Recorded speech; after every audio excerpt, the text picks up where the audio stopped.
ಅಲ್ಲಿ ಆ ಸಮುದಾಯ ನೂರಾರು ವರ್ಷದಿಂದ ವಾಸ ಮಾಡ್ತಾ ಇದೆ. ಅವರಿಗೆ ಸರ್ಕಾರದಿಂದ ಸಿಗಬೇಕಾದ ಕನಿಷ್ಠ ಮೂಲ ಸೌಲಭ್ಯ ಕೂಡ ಸಿಗ್ತಾ ಇಲ್ಲ. ಅವರ ಕರಾಳ ಬದುಕು ಹೇಗಿದೆ ಇದನ್ನು ಸೂಪರ್ 3 ಅಲ್ಲಿಗೆ ಹೋಗಿ ನೋಡಿ ಎಂತ ಸಮುದಾಯದವರೆಲ್ಲ ಬದುಕ್ತಾ ಇದ್ದಾರೆ. ನಾವು ಒಂದು ಕಡೆ ನಮ್ಮ ಜಾತಿ ನಮ್ಮ ಜಾತಿ ನಮ್ಮ ಜಾತಿ ನಮ್ಮ ಜಾತಿ, ಇವ್ರೇನ್ ಮಾಡಬೇಕು? ಯಾವ ಸಮುದಾಯ, ಅವರ ಕಷ್ಟ ನಷ್ಟ ಏನು ಕೇಳಿದ್ರೆ ನೀವು ಯಾವತ್ತಾದ್ರೂ? ನಮ್ಮ ನಡೆ ಬಡವರ ಕಡೆ, ಇಲ್ಲಿ ಬನ್ನಿ ನೋಡಿ ನಾವು ಬಂದಿದ್ದೀವಿ ತೋರಿಸೋಣ.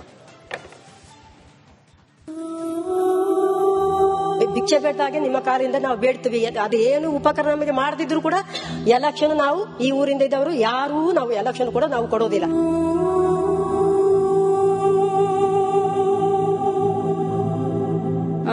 ಓಟುನವರು ಬರ್ತಾರೆ, ಓಟು ಆದ ಮೇಲೆ ಹೋಗ್ತಾರೆ, ಮತ್ತೆ ತಿರುಗಿ ನೋಡೋದು.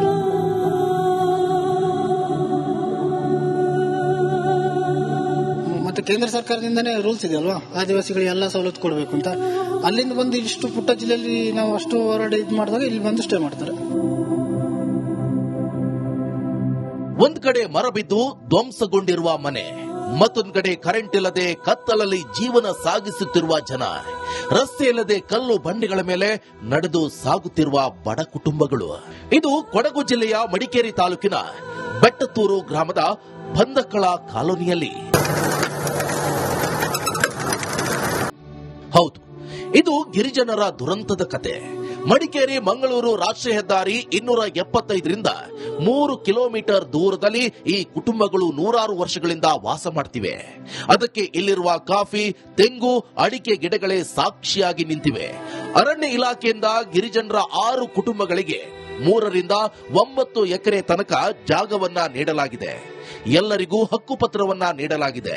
ಆದರೆ ಇವರಿಗೆ ಸಂಪರ್ಕದ ರಸ್ತೆ ಇಲ್ಲ, ಜೊತೆಗೆ ವಿದ್ಯುತ್ ಸಂಪರ್ಕ ಇಲ್ಲ. ಕುಡಿಯ ಜನಾಂಗಕ್ಕೆ ಸೇರಿದ ಈ ಕುಟುಂಬಗಳು ಮುರಿದು ಬೀಳುವಂತಹ ಮನೆಯಲ್ಲಿ ನರಕದ ಜೀವನ ನಡೆಸುತ್ತಿದ್ದಾರೆ. 2023ರಲ್ಲಿ ರಸ್ತೆಗೆ 400 ಮೀಟರ್ನಷ್ಟು ಕಾಂಕ್ರೀಟ್ ಹಾಕಲಾಗಿದೆ. ಉಳಿದಂತೆ ಕಲ್ಲು ಬಂಡೆಗಳಿಂದ ಕೂಡಿದ ರಸ್ತೆಯಲ್ಲಿ ವಾಹನಗಳು ಸಂಚಾರ ಮಾಡಲಾಗುತ್ತಿಲ್ಲ. ಈ ಎಲ್ಲ ಕುಟುಂಬಗಳಿಗೆ ಆಸರೆಯಾಗಿರುವುದು ಈ ಒಂದು ಜೀಪ್ ಮಾತ್ರ. ಇವರನ್ನ ಹೊರತುಪಡಿಸಿ ಬೇರೆ ಯಾರು ಇಲ್ಲಿಗೆ ಬರಲು ಒಪ್ಪೋದಿಲ್ಲ. ಈ ಜೀಪು ಬರೆದಿದ್ರೆ ತಲೆ ಮೇಲೆ ದಿನಸಿಗಳನ್ನ ಹೊತ್ತು ನಡಿಬೇಕು, ಅನಾರೋಗ್ಯವಾದ್ರೆ ಆಸ್ಪತ್ರೆಗೆ ಹೊತ್ತು ತರಬೇಕು.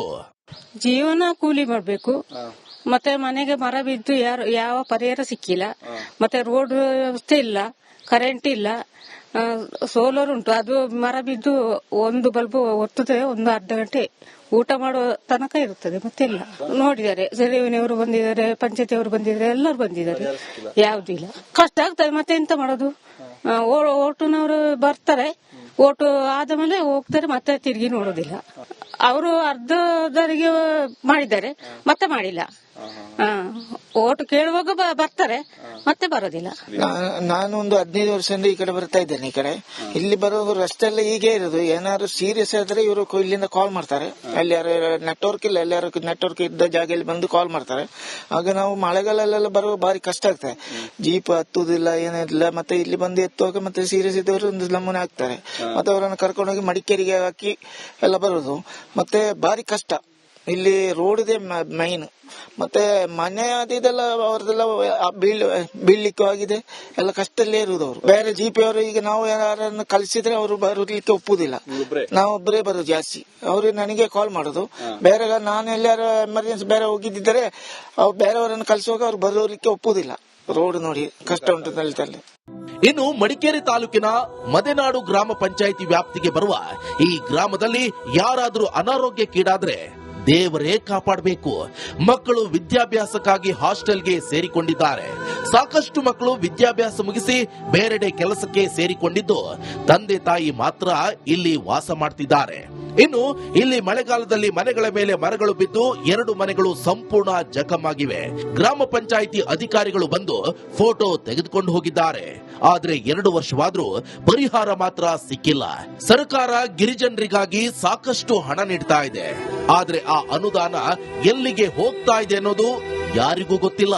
ನಮ್ಮ ಮನೆಯಲ್ಲಿ ಬಹಳ ಕಷ್ಟ. ನಾನು ಒಬ್ಬಳೇ ಇರೋದು, ನನಗೆ ಗಂಡ ಕೂಡ ಇಲ್ಲ. ಒಂದು ನಾದನ್ನು ಕಟ್ಕೊಂಡು ನಾ ಇದ್ದೀನಿ. ಮಗ ಒಬ್ಬ ಅವ ಹೊರಗಿದ್ದಾನೆ.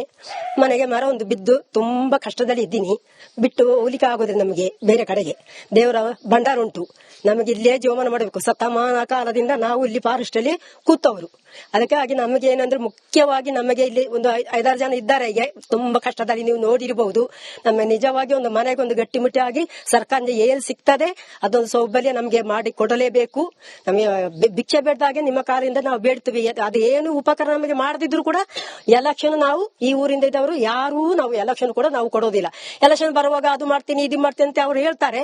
ಯಾವುದೊಂದು ಎಲೆಕ್ಷನ್ ಗೆದ್ದ ಮೇಲೆ ಅವ್ರು ಗೆದ್ದ ಮೇಲೆ ಅವರು ದೊಡ್ಡ ನಮ್ಮನ್ನು ವಾರೆಗಣ್ಣಲ್ಲಿ ನೋಡ್ಕೊಂಡು ಹೋಗ್ತಾರೆ. ಯಾವ ಒಂದು ಉಪಕರಣ ನಮಗೆ ಮಾಡೋದಿಲ್ಲ. ಮೀಸಲು ಅರಣ್ಯದ ನೆಪವೊಡ್ಡಿ ಈ ಗಿರಿಜನರಿಗೆ ಯಾವುದೇ ಮೂಲಭೂತ ಸೌಲಭ್ಯ ನೀಡದಿರುವುದು ನಿಜಕ್ಕೂ ದುರಂತ.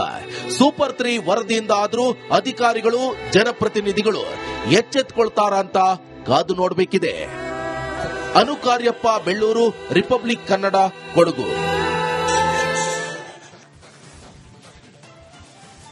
ನೋಡಿ, ಇದು ಗಿರಿಜನರ ಕಷ್ಟಗಳು. ಇಲ್ಲಿ ಯಾವನು ಬರಲ್ಲ, ಯಾವ ರಾಜಕಾರಣಿನೂ ಬರಲ್ಲ.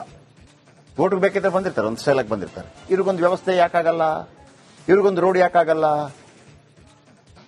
ದಯವಿಟ್ಟು ನಾನು ಅಲ್ಲಿಯ ಕೆಲವೊಂದು ಫೋಟೋ ಹಾಕ್ತೀನಿ, ನೋಡ್ಕೊಳ್ಳಿ. ಒಂದು ಸೋಲಾರ್ ನೋಡಿ, ಈ ತರ ಬರ್ಬೇಕೇನ್ರಿ? ಒಂದು ರೋಡ್, ಅದೇನು ಆ ರೋಡ್ನ ಪ್ರಾಬ್ಲಮ್ ಇಲ್ಲ, ನೀವು ಸಮತಟ್ಟು ಮಾಡಿಕೊಟ್ರೆ ಸಾಕು. ನಾನು ಬೇರೆ ಕಡೆ ಆಗಿದ್ರೆ ಮಾಡಿಸ್ಬಿಡ್ತಿದ್ದೆ. ಒಂದು JCB ತಗೊಂಡೋಗ್ರಪ್ಪ, ಮಾಡಿ ಏನಾದ್ರೂ ಮಾಡೋಣ ಅಂತ. ವಿಮಲಾಕ್ಷಿ ಮಧ್ಯ ಗ್ರಾಮ ಪಂಚಾಯತಿ ಅಧ್ಯಕ್ಷೆ, ಯಾದವ್ ಗ್ರಾಮ ಪಂಚಾಯತ್ PDO, ಹೊನ್ನೇಗೌಡ IDDP ಅಧಿಕಾರಿ, ವೆಂಕಟರಾಜು ಜಿಲ್ಲಾಧಿಕಾರಿ, AS ಪೊನ್ನಣ್ಣ ಶಾಸಕ, ಇವರೆಲ್ಲ. ಆಮೇಲೆ ಒಂದು ವಿಷಯ ಅಲ್ಲ ವೀಕ್ಷಕರೇ, ಈ ಸಿದ್ದರಾಮಯ್ಯನವ್ರದ್ದು ಏನು SC ST TSP ಅಂತೆಲ್ಲ ಇತ್ತಲ್ಲ, ಇದಕ್ಕಿರೋದು ಆ ದುಡ್ಡು, ಇದಕ್ಕಿರೋ ದುಡ್ಡು. ಅದು 30,000 ಕೋಟಿ 12,000 ಕೋಟಿ, ಇದಕ್ಕಿರೋ ದುಡ್ಡು. ನಾನು ಕೇಳೋದು, ಇದಕ್ಕೆ ಸಂಬಂಧಪಟ್ಟ ಸಮುದಾಯದ MLAಗಳಿದಾರಲ್ಲ, ಯಾಕೆ ಇಲ್ಲಿ ಒಂದು ಉರುಳು ಸೇವೆ ಮಾಡಲಿಲ್ಲ?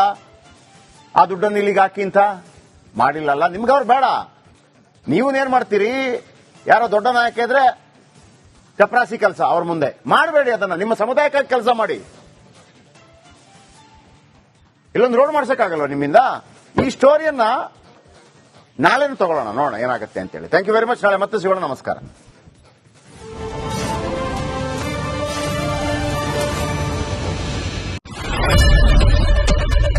ಏನ್ ಪ್ರಾಬ್ಲಮ್ ಇಲ್ಲ ಏರಿಯಾದಲ್ಲಿ? ಏನ್ ಪ್ರಾಬ್ಲಮ್? ಏನ್ ನಿಮ್ ಪ್ರಾಬ್ಲಮ್? ಏನೆಲ್ಲ ಪ್ರಾಬ್ಲಮ್ ಐತಿಲ್ಲ ಹೇಳಿ. ಏನ್ರಿ ನಿಮ್ ಪ್ರಾಬ್ಲಮ್? ಏನ್ ನಿಮ್ ಪ್ರಾಬ್ಲಮ್ ಅಂತ ಹೇಳಿ. ಯಾರಪ್ಪ ನಗರಕ್ಕೆ? ಗಾಂಧಿನಗರ, ದಾಸರಹಳ್ಳಿ, ರಾಜರಾಜೇಶ್ವರಿ ನಗರ, ಚಾಮರಾಜಪೇಟೆ, ಹುಬ್ಬಳ್ಳಿ, ಚನ್ನಮರುತ್ತದ, ಮೈಸೂರಿಗೆ ಬಂದಿರೋದು. ಬ್ಯಾಡಗಿ ತಾಲೂಕಿಗೆ ನಾವು ಬಂದಿವ್ರಿ. ಸರ್ ಹೇಳಿ ಸರ್, ಏನ್ ಪ್ರಾಬ್ಲಮ್? ನಿಮ್ MLA ಹೆಂಗೆ? ಏನೆಲ್ಲ ಸಮಸ್ಯೆಗಳು? ಏನ್ ಕಥೆಯಲ್ಲಿ ಬಂತ?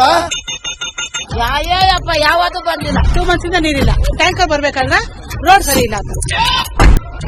ಯಾರ ಹತ್ರ ಹೋಗಿ ಹೇಳೋದಕ್ಕೆ ನಮ್ಗೆ ಯಾರು ಇಲ್ಲ. ಕಿತ್ತೋದ್ರೆ ಏನು ಅಲ್ಲ ಹಾಳಾಗೋದ್ರು, ಇದು ಯಾರು ನೋಡರೇ ಗತಿ ಇಲ್ಲ. ನಾವಿದ್ದೀವಿ ಅಂತಾರೆ, ಇವಾಗ ಯಾರು MLA ಮಗ ಒಂದ್ ದಿವಸಾನು ಬಂದಿಲ್ಲ. ಫುಲ್ ಸ್ಟ್ಯಾಂಡರ್ಡ್ ಲಕ್ಸುರಿಯಸ್ ಬೆಡ್ರೂಮ್ ಐತ್ರಿ ಅದು. Taj West End, Radisson Blu. Meeting ನಿಮ್ದು ಮೀಟಿಂಗ್ ಇಲ್ಲಿ ಮಾಡ್ರಿ. ಇಷ್ಟು ವರ್ಷ ಆಯ್ತು, ಇದಕ್ಕೆಲ್ಲ ಯಾರು ಸರ್ ಜವಾಬ್ದಾರಿ? 2,000 ರೂಪಾಯಿ ಬ್ಯಾಂಕ್ ಹೋಗ್ತೀನಿ ಬರ್ತಾ ಇದ್ದೀನಿ, ಬ್ಯಾಂಕಿಗೆ ಹೋಗ್ತೀನಿ ಬರ್ತೀನಿ 2,000 ಮಾತ್ರ ಬರ್ತಾ ಇಲ್ಲ. 2,000 ನಂದೇ ಹೊಂಟೈತು. ನಿಲ್ ಮೇಲೆ ಭಾರಿ ಐಟ್ ಅದು ಮಾರಿ. ಬರಲ್ಲ ಕಣ್ರಿ ಸರ್. ರಾತ್ರಿ 1 ಗಂಟೆವರೆಗೂ ಎಣ್ಣೆ ಅಂಗಡಿ ತೆಗಿಬೇಕಾದ್ರೆ ಬೆಳಗ್ಗೆ 4 ಗಂಟೆವರೆಗೂ ತೆಗಿಬೋದಲ್ಲ. ಮಗನೂ ನೋಡಲ್ಲ, ಯಾರು ನೋಡಲ್ಲ. ನಾನು ಒಬ್ಬಳು ನೋಡ್ಕೊಂತೀರಜ್ಜ. ಮೊಮ್ಮಕ್ಕಳಿಗೆ ಅಮ್ಮ ಅಪ್ಪ ಇಲ್ಲ, ಅವರು ನೋಡಿ ಬರ್ತಾ ಇದೀವಿ. ದೇವ್ರು ಬಿಟ್ಟಂಗೆ ಆಗುತ್ತೆ.